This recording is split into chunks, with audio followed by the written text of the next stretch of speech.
पागल हाथी। मोती राजा साहब की खास सवारी था। यूं तो वह बहुत सीधा और समझदार था, परंतु जब कभी भी उसका मिजाज गर्म हो जाता तो वह आपे में नहीं रहता था।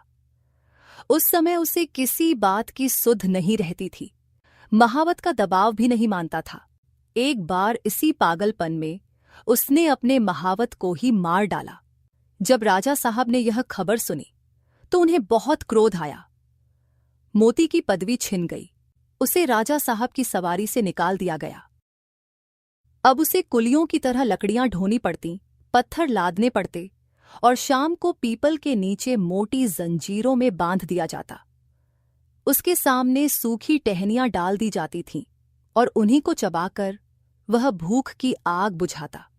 जब वह अपनी इस दशा को अपनी पहली दशा से मिलाता तो वह चंचल हो जाता। वह सोचता, कहाँ मैं राजा का सबसे प्यारा हाथी था और कहाँ आज मामूली मजदूर हूं। यह सोचकर वह जोर जोर से चिंघाड़ता और उछलता। आखिर एक दिन उसे इतना जोश आया कि उसने लोहे की जंजीर ही तोड़ डाली और जंगल की ओर चला गया। जंगल में कुछ दूरी पर एक नदी थी। मोती पहले उस नदी में जाकर खूब नहाया, तब वहां से जंगल की ओर चला। इधर राजा साहब के आदमी उसे पकड़ने के लिए दौड़े, मगर डर के मारे कोई उसके पास जा न सका। जंगल का जानवर जंगल में ही चला गया।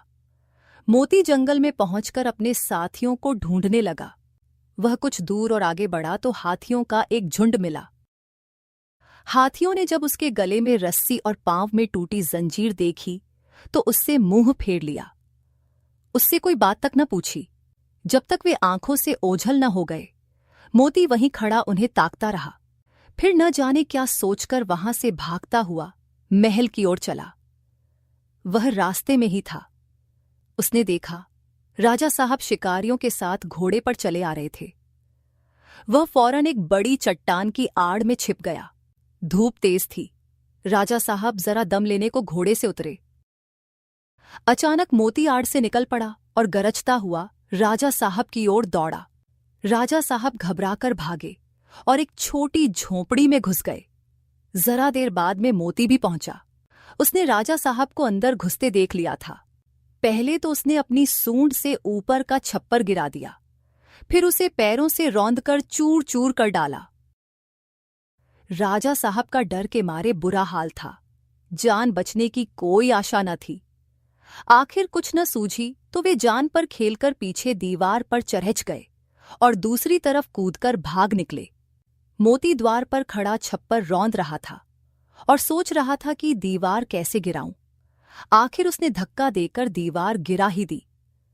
मिट्टी की दीवार पागल हाथी का धक्का क्या सहती, मगर जब राजा साहब भीतर न मिले तो उसने बाकी दीवारें भी गिरा दीं और जंगल की तरफ चला गया। घर लौटकर राजा साहब ने ढिंढोरा पिटवा दिया कि जो आदमी मोती को जिंदा पकड़कर लाएगा उसे 1000 रुपये का इनाम दिया जाएगा। कई आदमी इनाम के लालच में उसे पकड़ने के लिए जंगल गए, मगर उनमें से एक भी न लौटा। मोती के महावत का एक लड़का था जिसका नाम था मुरली। अभी वह कुल 8-9 वर्ष का था। राजा साहब महावत के मरने के बाद से उसे और उसकी मां को खर्च दिया करते थे। मुरली हिम्मत का धनी था। जब यह बात मुरली ने सुनी तो वह मोती को पकड़ लाने के लिए तैयार हो गया। उसकी मां ने उसे बहुत समझाया, लोगों ने भी मना किया। उसने किसी की एक न सुनी और जंगल की ओर चल दिया। पहले उसने जंगल में गौर से इधर उधर देखने लगा। उसने देखा कि मोती मस्त चाल में आ रहा है। वह एक पेड़ पर चढ़ गया और उसके आने का इंतजार करने लगा। आखिर उसने देखा कि मोती सिर झुकाए उसी पेड़ की ओर चला आ रहा है।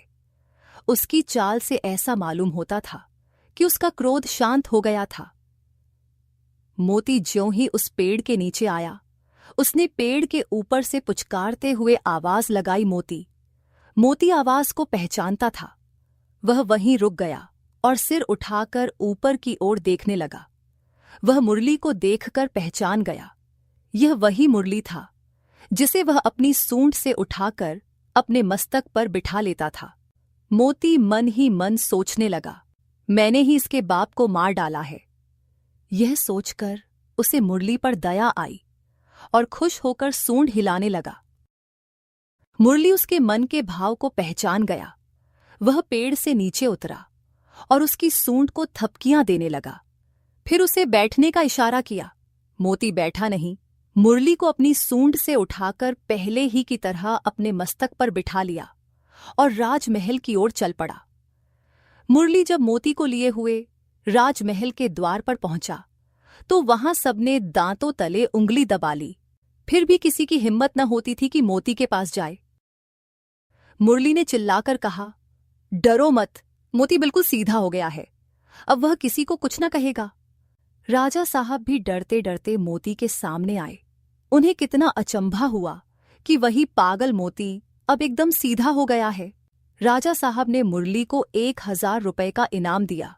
उसे अपना खास महावत भी बना लिया। मोती राजा साहब का सबसे प्यारा हाथी बन गया। प्रेमचंद।